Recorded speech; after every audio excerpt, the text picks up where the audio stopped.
जो मेरे इस चैनल में आप सभी का स्वागत है। आज हम लोग देखेंगे प्रश्नावली 1.2। ठीक है, इसमें क्या दिया है देखो। निम्नलिखित में से कौन से रिक्त समुच्चय के उदाहरण है। रिक्त समुच्चय, रिक्त समुच्चय से क्या समझते हैं? वह खाली समुच्चय। रिक्त मतलब होता है खाली, समुच्चय मतलब समूह, मतलब जो खाली हो, क्या हो, कुछ नहीं हो जिसमें। ठीक है, तो यहाँ पर देखो फर्स्ट में क्या दिया है। दो से भाज्य विषम प्राकृत संख्याओं का समुच्चय। दो से भाज्य, क्या बोल रहा है? दो से भाज्य मतलब दो से जो भी भाग चला जाए और क्या हो, साथ ही साथ विषम प्राकृत संख्या हो। क्या हो? विषम प्राकृत संख्या हो। सबसे पहले तो देखते थे विषम प्राकृत संख्या किसे कहते हैं। ठीक है, ठीक है, फर्स्ट को पहले सॉल्व करते हैं। ठीक है, इसको सबसे पहले ये देखते हैं कि विषम प्राकृत संख्या। पहले तो प्राकृत संख्या क्या होता है देखो। प्राकृत संख्या 1 2 3 4 5 6 7 8 9 10 11, ये इन्फिनिटी तक, अनंत तक। ठीक है, इसको बोलते हैं हम लोग प्राकृत संख्या। लेकिन क्या बोला है? विषम प्राकृत संख्या। विषम, विषम कौन कौन सा है? 1 3 5 7 9, विषम प्राकृत संख्या। ठीक है, इसमें कौन कौन सा आएगा? 1 3 5 7 9 11, आपका हो गया 13 15 17 19 21, ऐसे ये अनंत तक। ठीक है, ये है क्या है आपका विषम प्राकृत संख्या है। तो इसमें देखो विषम प्राकृत संख्या के इकाई में क्या आता है? 1 आएगा, 3 आएगा, 5 आएगा, 7 आएगा और 9 आएगा। यही संख्या रिपीट होता जाता है। इकाई में क्या है? यही संख्या आएगा। ठीक है, कुछ भी लिखो, 4 0 3, लास्ट में आपका देखो 3, ये क्या है? विषम प्राकृत संख्या है। और यहाँ पर देखो, ये तो समझ गए कि प्राकृत संख्या किसे कहते हैं। 1 2 3 4 5, ये क्या है? इन्फिनिटी तक, जो भी अनंत तक रहता है वो क्या है? प्राकृत संख्या है। विषम प्राकृत संख्या 1 3 5 7 9 10, ये क्या है? विषम प्राकृत संख्या है। जिसके इकाई में क्या आता है? 1 आता है, 3 आता है, 5 आता है, 7 आता है, 9 आता है। ठीक है, अब देखो यहाँ पर क्या, 2 से भाज्य। क्या बोल रहा है क्वेश्चन में? 2 से भाज्य होना चाहिए, मतलब 2 से भाग जाना चाहिए। 2 से भाग, 2 से भाग कौन कौन से जाता है? जिसकी इकाई में 0 हो, 2 4 6 8 10 12। कहने का मतलब ये है कि जिसके इकाई अंक में 0 2 4 6 8, फिर 0 2 4, मतलब ये समझ लो ये इकाई अंक में 0 0 2 4 6 8 होना चाहिए। वही क्या है? 2 से भाग जाता है। ठीक है, ये समझ लो सम संख्या। तो यहाँ पे क्वेश्चन में बोल रहा है 2 से भाज्य विषम प्राकृत संख्याओं का समुच्चय। तो 2 से भाज्य विषम प्राकृत संख्या, विषम प्राकृत संख्या कौन सा है? आपका ये है। ये 2 से भाज्य होगा क्या? इसके इकाई में तो 1 3 5 7 9 आ रहा है, लेकिन 2 से भाग जाने के लिए क्या आना चाहिए? 0 2 4 6 8 10 12, इस प्रकार आना चाहिए। ठीक है, तो होगा क्या? नहीं होगा। ऐसा हम लोग विषम प्राकृत संख्या नहीं प्राप्त कर सकते, जो 2 से भाज्य हो। इसीलिए क्या है? यह एक रिक्त समुच्चय है। क्या है? एक रिक्त समुच्चय है। तो हम लोग क्या लिखेंगे आंसर? ऐसे किसी प्रकार के हम लोग 2 से भाज्य विषम प्राकृत संख्या नहीं पा सकते, ऐसा नहीं मिल सकता। या नहीं होता। अतः क्या है, यह एक रिक्त समुच्चय है। ठीक है, यह है आपका क्वेश्चन नंबर 2। इसमें क्या दिया है, सम अभाज्य संख्याओं का समुच्चय। सम अभाज्य संख्याओं का समुच्चय, ये पता करना है कि यह रिक्त समुच्चय है कि नहीं है। ठीक है, तो देखो सम बोल रहा है तो सम जिसमें क्या 2 4 6, क्या अभाज्य बोल रहा है, सम और अभाज्य भी बोल रहा है साथ में। तो अभाज्य क्या होता है, 1 2 3 5 7 11, ये क्या है, अभाज्य संख्या है। ठीक है, 13 हुआ, 17 19, ये क्या है, अभाज्य संख्या है। लेकिन क्या बोल रहा है, सम अभाज्य संख्या। तो सम के लास्ट में क्या आता है आपका, अभाज्य संख्या क्या है, पहले तो ये समझो। अभाज्य संख्या वो क्या है, स्वयं से कटता हो, उसको बोलते हैं अभाज्य संख्या। एक या स्वयं से कटने वाले जो भी संख्या है, भाग जाने वाले संख्या को हम लोग क्या बोलते हैं, अभाज्य संख्या कहते हैं। ठीक है, और साथ में बोल रहा है सम होना चाहिए। ठीक है, साथ में क्या बोल रहा है, सम होना चाहिए। तो सम अभाज्य संख्या सिर्फ 1 2 होता है, जो क्या है, सम भी है और अभाज्य संख्या भी है। तो क्या बोल सकते हैं, यह रिक्त समुच्चय नहीं है। इसका आंसर क्या हो जाएगा, आंसर करके ये 2, ये क्या है, सम अभाज्य संख्या है। ठीक, अब नेक्स्ट देखते हैं। देखो नेक्स्ट क्वेश्चन में क्या दिया है, तीसरा में 1 से 1 प्राकृत संख्या है। क्या बोल रहा है, 1 से 1 प्राकृत संख्या है। प्राकृत संख्या मतलब 1 2 3 4 5, ये अनंत तक। ठीक है, वो क्या है, प्राकृत संख्या। और जो प्राकृत संख्या वो क्या है, 1 से क्या है, 5 से छोटा है। 5 से छोटा बोले तो 1 2 3 4 तक हो सकता है। क्या, क्योंकि ये क्या है, ये 5 से आपका छोटा है। और साथ ही साथ क्या बोल रहा है, 7 से जो 1 है वो 7 से बड़ा है। किससे, 7 से बड़ा है। तो 7 से बड़ा कौन हो सकता है, 8 9 10, ये क्या है, 7 से बड़ा है। एक तो कंडीशन ऐसा लगा कर रखा है कि वो 5 से छोटा है, दूसरा बोल रहा है 7 से बड़ा है। तो ऐसा हो सकता है क्या, प्राकृत संख्या जो एक सक वैल्यू हो सकता है, नहीं हो सकता। इसीलिए क्या है, यह एक रिक्त समुच्चय है। ठीक है, ठीक, एक सक जो वैल्यू है वो क्या बोल रहा है, 5 से छोटा है भी बोल रहा है, और यहाँ पे 7 से बड़ा है भी बोल रहा है। ठीक है, तो ऐसा हम लोग अवयव नहीं मिल सकता। इस प्रकार के हम लोग क्या है, अंक नहीं प्राप्त कर सकते। ठीक है, ऐसे प्राकृत संख्या नहीं मिल सकता, इसीलिए क्या है, ये रिक्त समुच्चय है। नेक्स्ट देखते हैं। देखो चौथा नंबर के क्वेश्चन में क्या दिया है, यहाँ बोल रहा है कि y किन्हीं भी 2 समांतर रेखाओं का उभयनिष्ठ बिंदु है। समांतर रेखा, समांतर रेखा किसे कहते हैं, ये समांतर रेखा है। और साथ में क्या बोल रहा है, उभयनिष्ठ बिंदु है। उभयनिष्ठ बिंदु कब प्राप्त होता है, मतलब दो रेखा जब एक दूसरे को ऐसा काटता है, ठीक है, जहां पे वो कटता है उसको बोलते हैं उभयनिष्ठ बिंदु। तो पैरेलल है, समांतर है रेखा, वो काटेगा क्या एक दूसरे को, नहीं काटेगा। इसीलिए क्या है, यह भी एक रिक्त समुच्चय है। ठीक है, क्या है, ये रिक्त समुच्चय है। ठीक है, आपका देखो नेक्स्ट क्वेश्चन, इसमें क्या बोल रहा है, निम्नलिखित समुच्चयों में से कौन परिमित और कौन अपरिमित है। परिमित मतलब ये समझ लो जिसका एक क्या है, एक लिमिट है, समझ लो एक।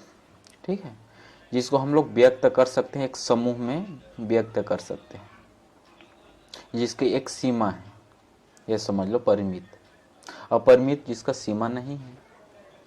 तो फर्स्ट क्या बोल रहा है, वर्ष महीनों का समुच्चय। हाँ, ये क्या है, एक परिमित है। वर्षक महीनों का समुच्चय हम लोग आराम से बना सकते हैं। जनवरी, फरवरी, मार्च, अप्रैल, 12 महीना होता है, उसका हम लोग काउंटिंग कर सकते हैं। एक सीमा है, उसको हम लोग बना सकते हैं। ठीक, सेकेंड में देखो क्या बोल रहा है, 1 2 3 ऐसे करके क्या है, अनंत तक।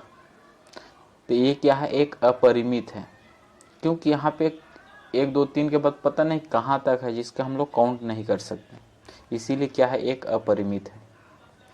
थर्ड है क्या है, 1 2 3 99 100 लिखा था, ये क्या है, यह एक परिमित है। क्या है, परिमित है, क्योंकि ये प्राकृत संख्या 1 से लेकर 100 तक क्या है, एक प्राकृत संख्या है, इसीलिए क्या है, ये परिमित है। ठीक है, चौथा देखते हैं, ये क्या है, आपका अपरिमित है। ठीक, ये परिमित है। ये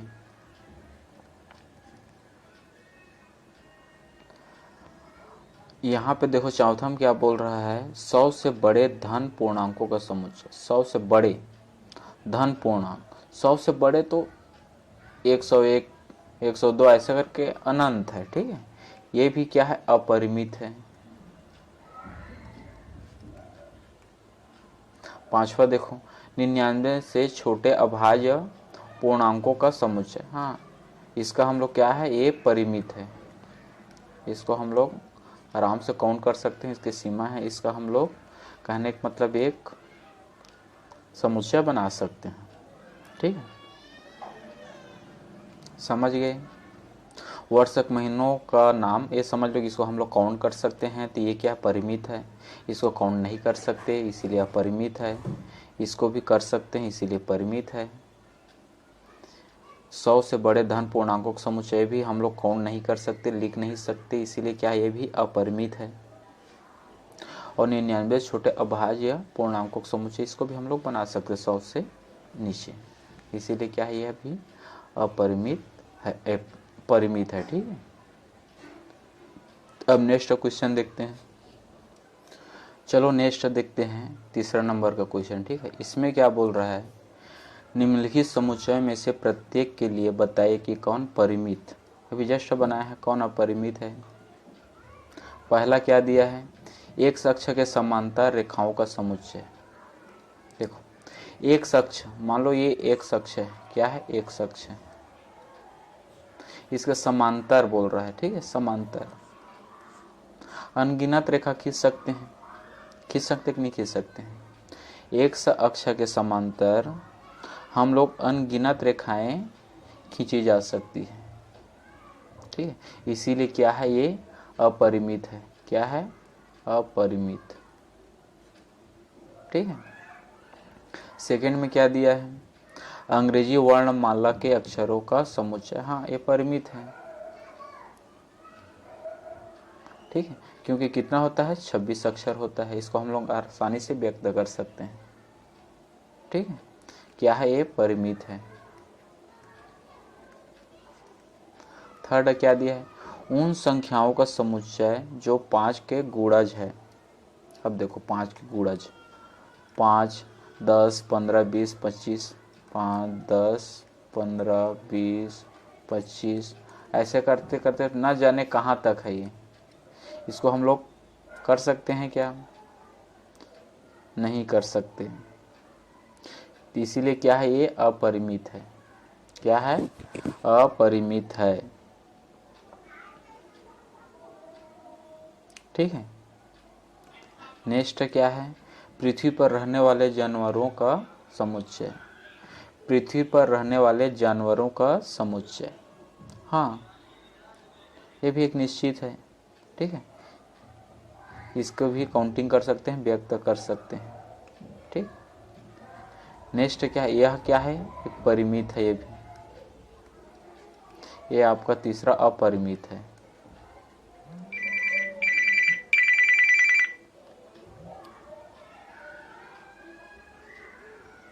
और पांचवा क्या दिया है, मूल बिंदु 0 0 से होकर जाने वाले वृत्तों का समुच्चय। वृत्त, ये 0 0 है, इससे जाने वाले अनगिनत वृत्त हम लोग खींच सकते हैं। ठीक है, इसीलिए क्या है, यह भी अपरिमित है। ठीक, नेक्स्ट क्वेश्चन है, इसमें क्या दिया है देखो, निम्नलिखित में बतलाइए कि ए बराबर बी है अथवा नहीं। ये बताना है कि ए बराबर बी है कि नहीं। ठीक है, मतलब ये समझ लो ए में जो अवयव है वो बी में भी होना चाहिए। जैसे यहाँ पे फर्स्ट देखते हैं ए बी सी डी, देखो बी में है क्या, ए है, बी है, सी है, डी है, दोनों बराबर है, तो हम लोग बोल सकते हैं ए बराबर बी। ठीक है, सेकेंड देखो, सेकेंड में क्या दिया है, 4 8 12 16, 4 इसमें है, 8 इसमें भी है, 12 इसमें नहीं है, 16 है लेकिन 12 नहीं है, इसमें 18 है, तो ए बराबर बी नहीं है। तीसरा देखते हैं, ए बराबर क्या दिया है, 2 4 6 8 10, क्या दिया है 2 4 6 8 10। तो यहां पर देखो क्या दिया है, एक सम धन पूर्णांक है, जो एक्स है वो क्या है, छोटा है या बराबर है किससे, 10 से। और क्या बोल रहा है, सम धन पूर्णांक, सम बोले तो 2 4 6 8 10 के बराबर हो सकता है। ठीक है, तो 10 भी लिखेंगे। तो क्या है, ये बराबर है कि नहीं है, बराबर है, ये बराबर बी। ठीक, चौथा नंबर में क्या दिया है, एक संख्या 10 का एक गुणज है। जो संख्या तो दिया है, जो संख्या जो भी संख्या है वो क्या है, 10 का गुणज है। क्या बोल रहा है, गुणज। 10 20 30 40 50, ये क्या है, ये 10 का आपका गुणज है जो 10 से भाग चला जाए। लेकिन यहाँ पर देखो बी में क्या दिया है, 10 15 दिया है, 20 दिया है, 25 दिया है। कहने का मतलब क्या, ये 10 का गुणज नहीं है, 15 10 से कहाँ जाएगा, नहीं जाएगा। तो ए बराबर, आपका ए बराबर बी है क्या, नहीं है। तो इसका आंसर क्या होगा, ए बराबर बी नहीं है। ठीक है, इसमें किसी प्रकार की परेशानी नहीं होना चाहिए। ठीक, अब नेक्स्ट देखते हैं। देखो यहाँ पे नेक्स्ट क्वेश्चन क्या दिया है इसमें, क्या निम्नलिखित समुच्चय युग्म समान है, कारण सहित बताइए। समान है या नहीं है, ये कारण सहित बताना है। ठीक है, समान है कि नहीं है। फर्स्ट देखो क्या दिया है, ए बराबर दिया है, समुच्चय के अंदर में क्या दिया है, 2 और 3 दिया है। बी बराबर क्या दिया है, एक समीकरण, जो समीकरण है उसको हल कीजिए बोल रहे। एक हल है, जो कहने का मतलब है इसको जब सॉल्व करेंगे तो एक का वैल्यू 2 और 3 आना चाहिए। ठीक है, तो क्या है, ए और बी बराबर हो जाएगा। यहाँ पर देखो एक्स की square plus 5x plus 6 equal 0 है। तो एक्स के मान अपने को निकालना है, तो कैसे निकालेंगे, गुणनखंड विधि से निकाल सकते हैं आसानी से। ठीक है, एक्स स्क्वायर यहाँ पर 2x 3x 6 इक्वल 0। ठीक है, 3 2 5 x हो जाएगा, और ये क्या है, गुणा कितना हो जाएगा, 3 2 6 मल्टी, इसमें गुणा करेंगे 2 और कैसे करते हैं गुणनखंड पता है ना, 10वीं क्लास में आप लोग पढ़े हो। ठीक है,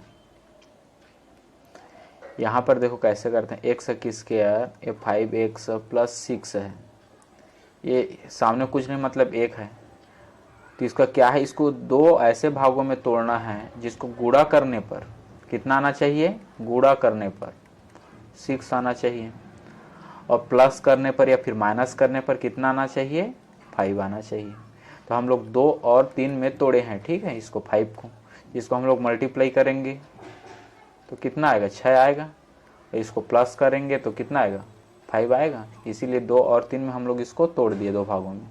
ठीक है, तो इसको अलग अलग लिख लेते हैं ऐसे। यहाँ पर x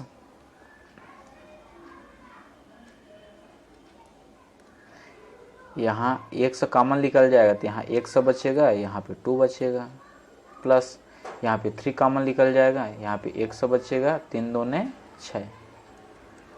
ठीक है, यहाँ पर क्या है, x plus two, x plus two, ये कॉमन निकल जाएगा ऐसे, और ये एक्स प्लस थ्री ऐसे। तो यहाँ पे एक्स बराबर क्या होगा, यहाँ पे हो जाएगा आपका एक्स प्लस टू इक्वल 0 या एक्स प्लस थ्री इक्वल 0। तो एक्स बराबर -2 या फिर एक्स बराबर -3। तो एक्स का वैल्यू कितना आया, -2 और 3 आया। लेकिन यहाँ पे तो 2 और 3 आना चाहिए। कितना आना चाहिए, 2 और 3 आना चाहिए। 2 और 3 तो आया है लेकिन माइनस में आया है, इसीलिए क्या है, ए बराबर बी है क्या, नहीं है।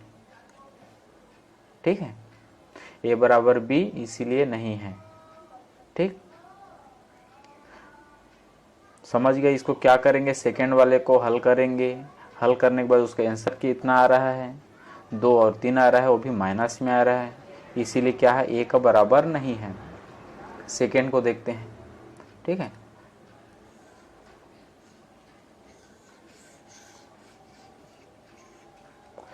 देखो यहाँ पे जो सेकेंड है उसमें क्या दिया है, एक शब्द AOLLOW एक अक्षर है। अब ए बराबर दिया है, ठीक है। और यहाँ पे बी में क्या दिया है आपका, WOLF का एक अक्षर है। देखो यहाँ पे इसमें भी एफ है, इसमें भी एफ है, इसमें ओ है, इसमें भी ओ है, इसमें एल है, इसमें भी एल है, इसमें डब्लू है, इसमें भी डब्लू है।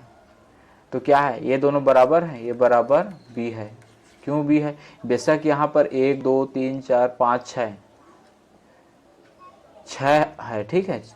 इसको काउंट करेंगे कितना है, 6 है, लेकिन क्या है, डबल डबल है, यहाँ पे 4 है।